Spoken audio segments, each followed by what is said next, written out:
We're going to start off this week with Hitchcock, and just like Steven Spielberg's Lincoln, Hitchcock only focuses on a short period of time of famed movie director Alfred Hitchcock. The movie begins in 1959, just after North by Northwest was released to critical and box office success. Hitchcock, played to perfection by Anthony Hopkins, still has one more film left on his contract with Paramount. But he doesn't want to make another suspense thriller. Instead, a book catches his eye that he wants to turn into his next movie, the novel Psycho. Others, however, don't agree, including the studio execs and his wife Alma, played by Helen Mirren. She's been by his side for 30 years, assisting him on all his projects, from rewriting scripts to editing final cuts. Paramount thinks Psycho will be an embarrassing failure, and the studio refuses to give Hitch the budget to make the movie. So he and Alma decide to put up the money themselves, gambling their home and financial futures on the film.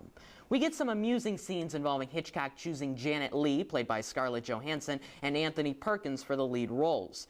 The rest of the film involves the behind-the-scenes struggles of the making of Psycho, both on and off the set. Now, Jackson, sometimes these making of films, you have to be a fan of the original movie. Right. Do you have to like Psycho to like this one? Not really. The making of Psycho frames the film, but Hitchcock is more about the relationships that he has between his cast members and the crew, and especially he and his wife. But fans of Psycho may learn a thing or two they never knew about the movie. Interesting. All right, you already mentioned that Hopkins is outstanding. How about the rest of the cast? Oh, well, Anthony Hopkins is just terrific here, from his voice and just his mannerisms. They're just spot on without being over the top. Helen Mirren equally as strong with her performance. Both of them deserve awards consideration. Johansson's a good choice to play Janet Leigh. You've also got Toni Collette and Jessica Biel in memorable supporting roles. Not surprising this is about Hitchcock, and it sounds intriguing. What's the grade? On the official LCJ report card, Hitchcock gets a B+.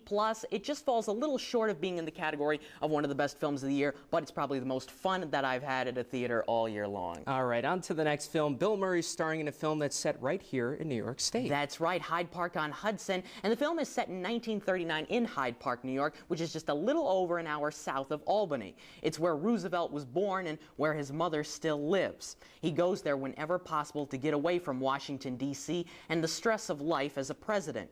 FDR's relationship with his wife Eleanor is a bit rocky. She stays in another home nearby. Hyde Park on Hudson doesn't entirely focus on Roosevelt, though. In fact, he's just one part of this fragmented story. The main character is Daisy, played by Laura Linney. She's Roosevelt's fifth cousin who lives close by. She's invited to come to Hyde Park and spend time with FDR. Soon they become very close, a relationship that becomes, as you might guess, complicated.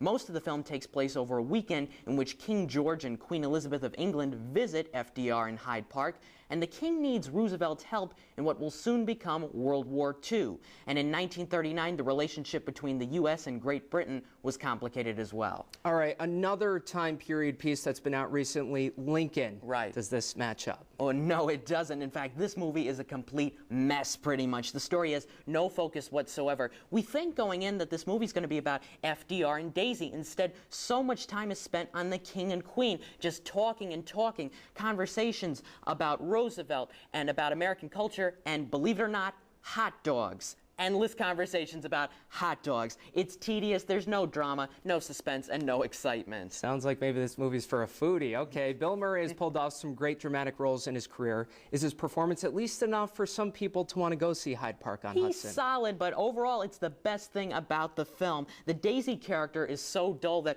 Linney can't do much of anything to make her character interesting. There are no standout supporting performances, but you gotta blame that on the script, not the actors. And the score is repetitive. It's just the same 10 notes in every single scene. The film was actually produced and directed by Brits, which is probably why there's so much time spent on the king and queen. Not sure if the results would have been better in the hands of Americans, but it couldn't have been worse. All right, Jackson, what's the grade? On the official LCJ report card, Hyde Park on Hudson gets a D+. Ooh, ouch. Yeah. Okay, what are we looking at next week? Next week, the beginning of an all-new trilogy, the highly anticipated Hobbit, An Unexpected Journey. I look forward to that one myself, Yes. too. Thanks for that, Jackson. Thank you very much. You can catch Jackson's reviews every weekend right here on YNN, and for more on his reviews, you can check out his website. That's lights-camera-jackson.com.